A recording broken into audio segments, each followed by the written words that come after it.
I am so looking forward to speaking with our guest today. We're going to talk all about how she navigated running a business while experiencing two miscarriages. Now, this is something that most people don't talk about, and I understand why, because it's not an easy thing to go through. It's not an easy thing to talk about. So I'm really glad that she is coming on to get really real with us, share her story, and help inspire others who are working towards their dreams, even if life throws a couple of curveballs at you, or even if you go through something really difficult like this. So she is a mindset coach and a business strategist for badass women, which I love, who are ready to ditch perfectionism, procrastination, and overwhelm to earn a full-time income in their business. So you can learn more about her on her website at unperfectionism.com, and you can find her on Instagram at unperfectionism. So please welcome Liz Medford to the podcast today. So welcome, Liz. I'm so glad that you are here. Thank you so much, Steph. It's a pleasure to be here. I'm so glad that we are talking about this topic because, as you and I were talking about before we hit record, there's such a stigma around this topic. So we are going to dive into that in just a second. But before we do that, let's just give everybody a little bit of background on you, how you got started in your business, and then we will dive in. Yeah, sure. So I started my business 3 years ago, originally in life coaching, and kind of niched down to doing mindset coaching with women entrepreneurs. And at the end of 2020, I realized that a lot of my clients were getting the mindset thing. They were ditching the perfectionism and the other self-sabotaging behaviors, but they didn't really know the strategies that they needed to move forward. And in the life coaching box, I wasn't really supposed to, give them advice or that kind of thing. So I ended up launching as a beta program in January 2020, my Badass Business Boot Camp with 6 clients, some of whom were existing clients, some of whom found me on social media. And it's just been a joy to pivot into a group program that helps folks with both the mindset and the strategy, and in that supportive environment, and just taking action. Yeah, we always talk about I personally talk about how business is 20% mindset, or I'm sorry, 80% mindset, 20% strategy, because if you Totally. don't have the right mindset when you're running a business, like all of the strategy in the world won't help you, right? Yeah, absolutely. That's it. I mean, and so many of my clients get stuck in, they feel like they need to know everything. They feel like they need to be the expert. They have that imposter syndrome or that fear of putting themselves out there. And that is, they're brilliant women who have incredible gifts. And, I'm sure, working in a similar field. And it's just hard to, for some folks to take that leap to really being seen and putting themselves out there. So it is definitely 80% of the battle. Oh, absolutely. I mean, I can personally relate to that because that's what I went through for about 3 years in my own business, was just Right. all of those different mindset issues that were coming up and holding myself back without even realizing why I was holding myself back. Because Yes. yeah, like you said, like we know all of the strategy. We can hire coach after coach after coach to teach us all of these different strategies. But unless you really get that mindset dialed in and you do that inner work, that's not fun to do. It's not going to matter, right? Absolutely. Yeah. And that's the thing is, my clients, they love learning, and they're great students, and they get stuck in that kind of procrastination learning, like waiting and waiting and waiting. And then by the time, they're investing so much in their business and not getting clients because they're not putting themselves out there. So that's definitely what happened to me at the beginning of my business. And I don't want to see that happen to others, because our businesses need to be profitable for us to be able to invest our time and energy in doing it, and to be able to help people, which is our number one goal, of course. So Yeah. we're not helping people if we're not putting ourselves out there. Yes, yes, yes, yes. I preach that all the time. Like, don't worry about you. Think about the transformation that you're going to give all of these amazing people that you get to work with. It's not about you, it's about them, right? So, Exactly, exactly. yeah. Yeah. So, okay. I don't want to, we could probably talk about that for hours, right? Oh, sure. But let's dive a little bit into this topic right now because that's why I know everybody's here listening to this episode specifically. So, could you just share a little bit about this story? Now, I know you mentioned that you had two different miscarriages. So, do you mind sharing about both of them? I want to just kind of put the ball in your court because I know this is a really sensitive topic. So, I'm just going to let you share as much as you feel comfortable sharing. Yeah, yeah, sure. So I can talk, I guess, a little bit about the timeline of what I experienced, if that would, if that would work for you. Yeah, that's perfect. And then I would love to know, I don't know if you want to weave this into your timeline, but like how your business played a role in this, how it was working Sure. with clients, all of that. Yeah, yeah. So, I mean, and I will say, of course, that this can be a very triggering subject, especially for people who have experienced it or whose loved ones have experienced this. So, trigger warning for whoever needs it. Obviously, we're Yes. talking about real stuff here. Yes, Yeah. thank you So, for saying that. That's something that I kept mentioning to her before we started. Like, this is a very sensitive subject. So if anybody is triggered by this and you can't listen to it, please shut this show off right now. Like, just stop listening because we don't want to offend or trigger anybody. yeah, but as we also said when we were chatting earlier, it's there is this stigma around it. There is this silence, and it's really powerful to be able to break that silence. And that's Yes. why I wanted to show up here, even though I knew this would be difficult to talk about. I've never spoken about this publicly. So yeah, so Yes, we have tissues ready just in case. we do. So I guess so my story is my I married my second husband last summer during the pandemic of 2020 with a very small wedding.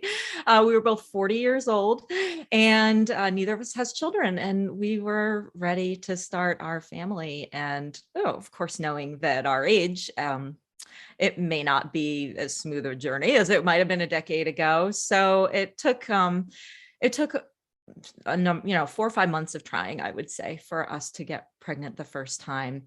And it's funny because I was so, I had so much fear. I didn't even know if I could get pregnant. I'd never been pregnant. I didn't know it was going to happen. There was like all that fear around my fertility. And so even when my period was late, like I didn't test for like 2 weeks after it was late. I kept not believing that that could even be it. And so right after the new year in 2021, in January, I took my first ever pregnancy test in my whole life at 40 years old, and it was positive. And it was just such a joyous moment. And the incredible thing about that week was that was also the week that I launched my beta version of my Badass Business Bootcamp. So I just had the biggest launch of my business, and also this incredible news of the pregnancy. So started off the year with a bang. And it was just it was incredible. So two babies really that now I was going to be bringing into the world in 2021. And we kept the news to ourselves for the first week and a half. We wanted to go to the doctor's appointment, make sure everything was okay. And I was able to see the baby on the ultrasound, hear the heartbeat, all that amazing stuff. And and I asked the doctor, I said, well, at my age, like, what are the odds here? Do I need to be worried at this point about anything going wrong? And he said, really, once you have the ultrasound, you hear the heartbeat, like there's just a very, very small chance of anything going wrong. Like it should be good to go from here. So that was really reassuring. We went home with our little picture of our baby, and we called and told our parents, who were just so thrilled. I mean, my husband's an only child, so his folks have been waiting a long, long time for a grandchild. And my sister's a lot older than I am, so my folks hadn't had a grandbaby in almost 20 years. So it was like really, really big news, and we shared it with them. We shared with just a couple of close friends and family. Like we didn't want to do the whole silence for 12 weeks thing that just didn't feel right to us. So we did decide to share with some people, and so that was great. Got a lot of support, had a lot of fun with that. And then the following week after that was the start date for my Badass Business Boot Camp. It was the kickoff call for this program, and it was a Tuesday at the end of January, and I was scheduled to meet with all these amazing women for the first time. Some of them were clients I'd worked with before. Some of them were folks that I hadn't worked with before. And so I was gearing up for that on like the Monday, and had like a little bit of spotting in the afternoon, and called my doctor and the doctor's office. They said, well, it's really nothing to worry about. Like, this is pretty normal. Call us if anything gets worse. And hanging out on the couch that night with my husband felt like a little weird and crampy, but just kind of, I trusted the doctor that everything was like going to be okay. So I just thought, oh, it's maybe like gas or who knows, like, we just kind of, our brains find explanations for things. I went to bed that night though, and the pain was a lot worse. Like painful enough that I couldn't fall asleep, and I couldn't even lie in bed, and I had to get up and go sit in a chair all night. And that was when I kind of started to worry, of course, but still telling myself, oh, it's going to be fine. The doctors, everyone said it's probably fine. But unfortunately I did doze off for an hour or two, and I woke up at 4 a.m. and I was bleeding heavily. So that obviously I knew what was happening, and my husband was with me, and he was able to call out of work that day. And it was, just such a physically traumatic experience, as I'm sure anyone who's been through this knows. And of course, emotionally, when it's something that I had finally started to allow my mindset to shift, that this was really going to happen, and tried to let go of some of that fear. And then the worst possible thing happened. And that was a Tuesday, and happened at 4 a.m. And at noon, I was supposed to get on that first call with my amazing clients. And it's so funny. Our brains, like, there was a part of my brain that was like, why? Maybe I can still do it. Like, maybe I can still do the call, but I quickly realized that even all of the emotional piece aside, like, even if I could pull myself together, which obviously, like, why should I force myself to do that? That's insane. But, it's just such a physical, like a physically painful and, just physical experience, that I realized, like, okay, this is a very valid medical reason not to do my call today, even though everybody is expecting it. And so I had a Facebook Messenger group with those beta clients, and I just decided to tell them what was happening. I just didn't want to have some kind of vague, like, oh, personal issue or something. I just felt like it was okay to be transparent about it. And I knew that they were amazing women, and I trusted them with that information. So probably around 7 a.m, I just sent a little message to my clients, saying that, I was going to have to cancel or postpone the session because I was having a miscarriage. That's what I said. And immediately, like, there was just such an outpouring of love and support from these 6 women. I know, I hadn't told anybody else at that point. I hadn't even been to the doctor, like, hadn't told friends or family. These 6 women were the first people who knew about this really tragic and difficult thing that was happening in my life. And they were the first ones there to support me. And half of them I had never even worked with or met. And some of them were offering, like, is there anything I can do to help? Is there anything I can take off your plate? Like, where do you live? Can I bring you something? Some of my women are in my same state. It was really, it was really powerful, I think, to be able to have that transparency and to allow my clients to support me in that way. So yeah, so that's what happened there. Obviously I went to the doctor, and I just cleared my calendar for the week. I just had to, I canceled whatever other appointments I had. Everybody, of course, understood. And I just allowed myself to take that time off to be with my family. We had a little service for the baby, and we buried the baby in a potted plant, which is like really weird, but they don't tell you what to do in these situations. There's no playbook. The doctor was just very matter of fact about things, and had to figure that all out myself. So yeah, and after that week, I was able to step back into my group and kick off the following week, and acknowledge what had happened, and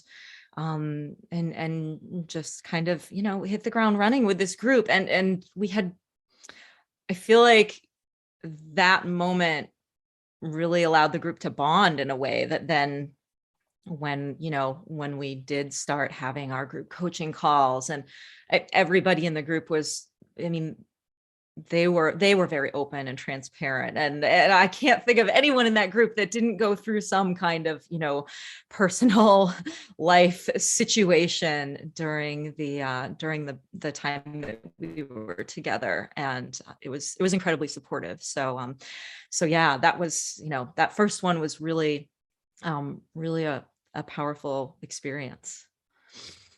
My gosh, I don't even know where to start with all of this, but first of all, thank you for just being so candid and sharing your story. And it's also so great to hear how this group of women just came together and supported you. I honestly can't imagine a different scenario because as women, I feel like we just kind of have this, like this, I don't even know what to call it, this like unspoken bond when it comes to anything related to loss or grief or anything like that. So I'm just so glad that you were able to have that connection with those women. Do you want to dive into the second part of the story at all? Do you feel comfortable talking about it even more? Yeah, I can Okay. share a bit more about that. So Actually, before we do we that, I'm sorry. so Sorry, I didn't want to interrupt you, but before you oh do sure. that, if anybody who has listened to the episode at this point, if they're experiencing something similar right now, do you have any advice that you can give to them? And then we'll dive into the second half. Yeah. Oh gosh. Well, first of all, to anyone going through this, my heart goes out to you. And I think it's a very personal choice. Of course, who we want to share this type of information with. I'll just say that for me, it was very helpful to talk about it. I did end up doing a Facebook post to, not to the whole world, not to the public, but, to the few hundred people that are Facebook friends with me. I just felt like it was important to break the silence on miscarriage and pregnancy loss, and just, to allow people to support me. So, I can't tell anybody else what's right for them in that situation. But for me, um, being open and allowing other people to support me at that time was a really great decision for me. But I actually, it was a little different for me the second time around. So I can speak about that too. Yeah, no, I appreciate you saying that. And of course, everyone's experience is completely their own, but I'm glad that you were able to talk through it and kind of feel through your emotions and grieve that way. So yeah, if you would like to talk about the second part of it, I'd love to hear that. Yeah. So the miscarriage happened at the end of January in 2021, and we consulted with the doctors and all of that, and they said it was safe to start trying again, and tried again for a few months. And I found out in June that I was pregnant a second time, and that one was just as exciting. We had been out in Ohio visiting my husband's parents, and so we joked that they were going to have an Ohio baby. We told our folks again right away, and but that time, what ended up happening was, we told our folks, I can't remember if I don't think I was more hesitant the second time, I think, about sharing with other people because I'd experienced the loss before. But I was also trying to be a lot more optimistic. Like, you think, okay, well, the odds of this, I mean, statistically, it turns out at my age, it is like almost 50%, apparently. I think for women of normal childbearing age, it's more like 15, 20%. So this does happen a lot more than people think, than people realize. Um, so, but the second pregnancy, I was all in. I was like, all right, nothing's going wrong this time. And I went and, bought all the baby clothes online. Like the day I found out I was pregnant, I was like, I'm gonna, I bought little presents from the baby for my folks and my husband. I was like, all right, this is it. This is the one that's meant to be. And we did tell our folks, and they were thrilled again. And sadly, that second, so the first pregnancy loss happened at 8.5 weeks pregnant. So when it was a week after I had seen the ultrasound. The second loss happened earlier, like 5.5 weeks, only a week or so after I found out I was pregnant. And kind of in the same way, a little bit of spotting. And of course, that time I was a little more worried because of what had happened before. So, the second time it was, the first time I was definitely like, I was totally numb afterwards for like weeks, the emotional experience of this, like, it's like you've lost one of the most important things in the world, even though you just barely, knew that you had it. So I was very, very numb the first time. And that numbness kind of manifested a little differently the second time, where I didn't want to share about it. I did share with my clients, and they, again, were, very supportive, very understanding. The timing of it, I don't think I canceled anything, but I did show up the week that it was happening and acknowledged, that it was happening, or that had happened. And Oh, I just want to interrupt you for a second. Was this the same yes, group of clients, or was this a new group of clients? yes, pretty much the same group, because almost all of those original clients renewed from the beta program.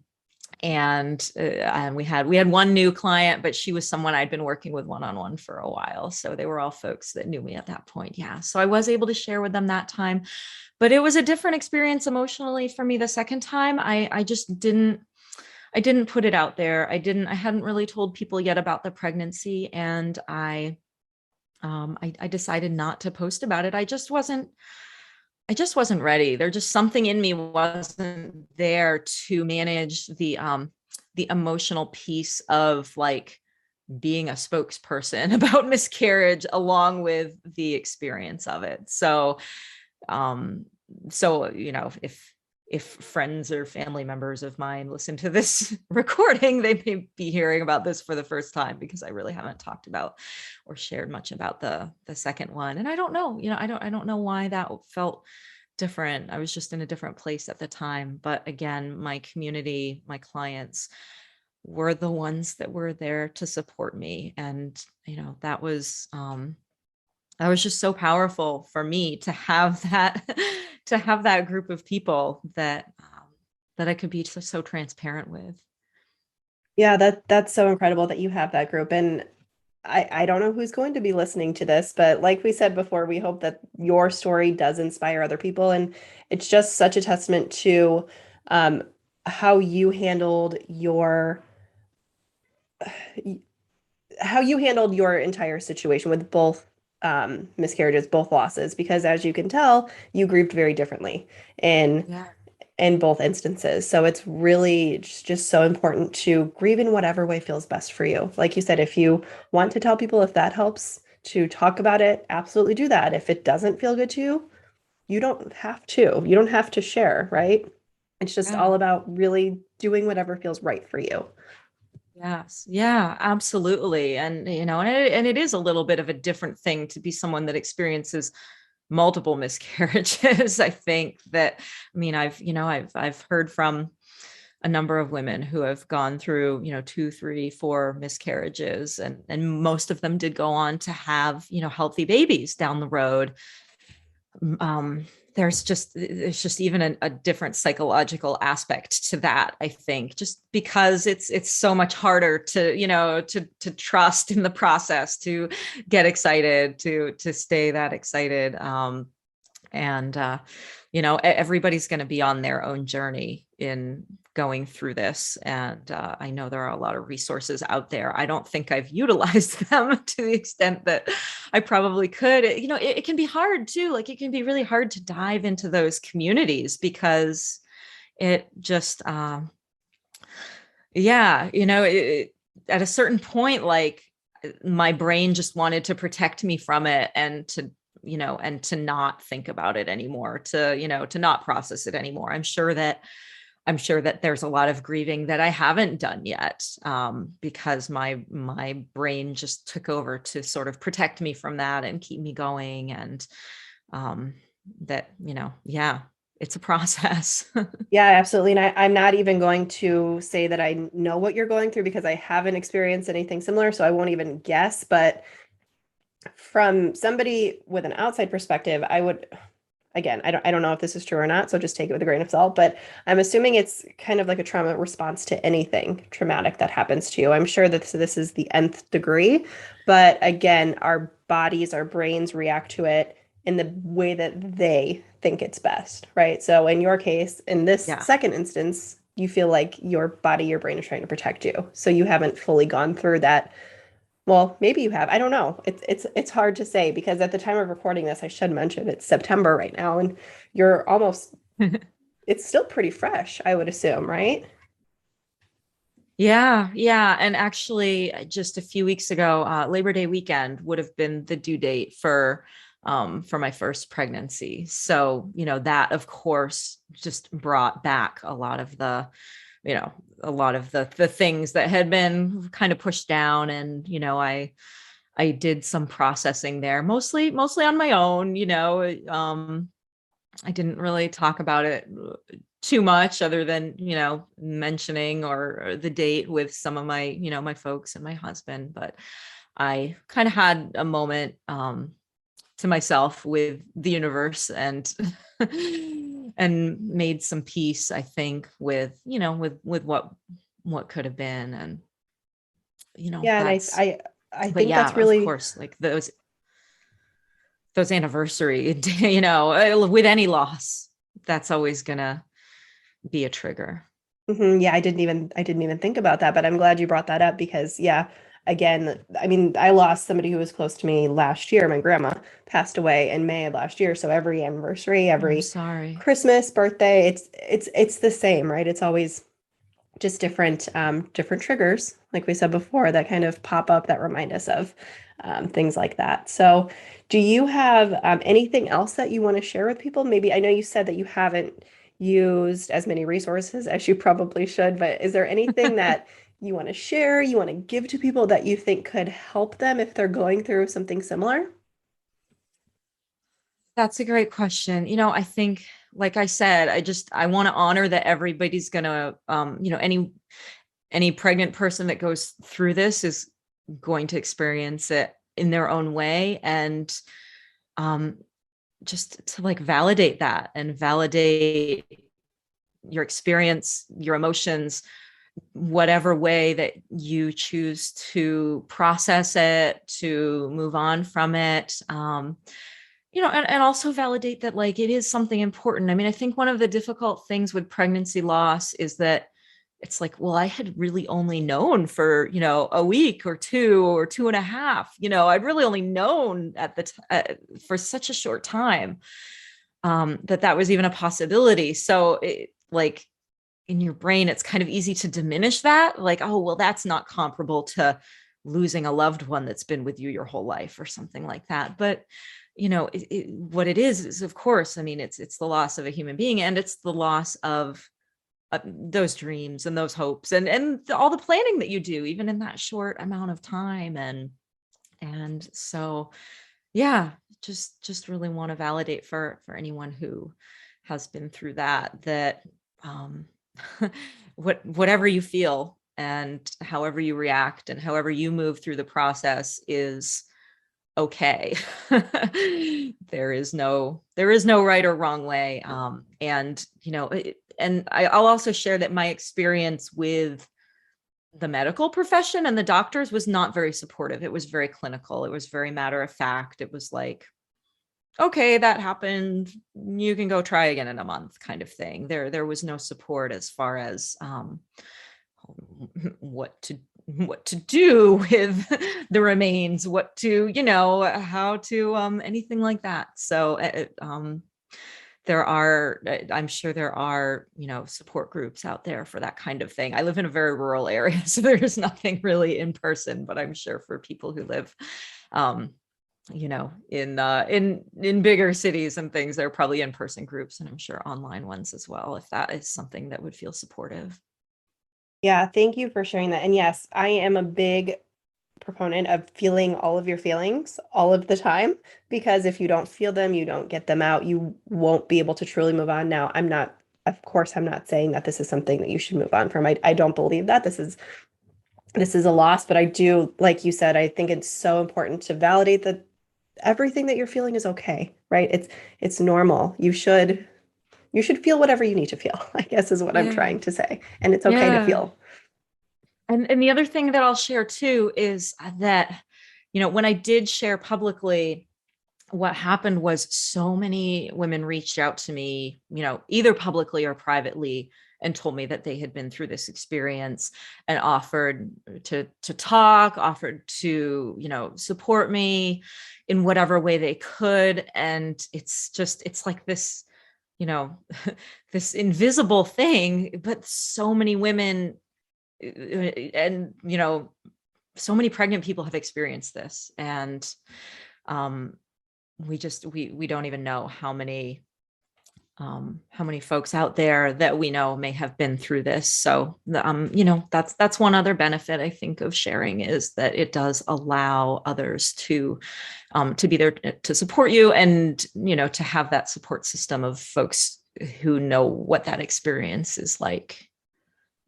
Yeah, I absolutely agree. And I'm just, again, so grateful that you did come on here. You did share your story, because I know that this will help somebody, whether or not they reach out and tell you, whether or not they tell me, whether we realize it. I know that this will have a positive effect on somebody somewhere. So again, just thank you so much for coming on and sharing your story. And um, are you comfortable with people reaching out to you if they have any questions about either, well, one, working with you, or just asking you any questions about your story? Yeah, absolutely. I'm I'm not on social media every day. I try to keep my distance, but the best way that folks can actually ping me on Facebook. My handle is Liz603. That's my personal Facebook handle, and so I'm happy to chat with folks in that way, if I can be of any help or support, around this topic, or for folks who are interested in launching their business. Perfect. Thank you so much. And I'm going to link to that in the show notes too. So people can go there, find it, and find the direct link to connect with you. So again, thank you so much for being here. I appreciate it so, so much. And I hope you have a wonderful day. Yes, thank you, Steph, and thank you for bringing all these stories to light.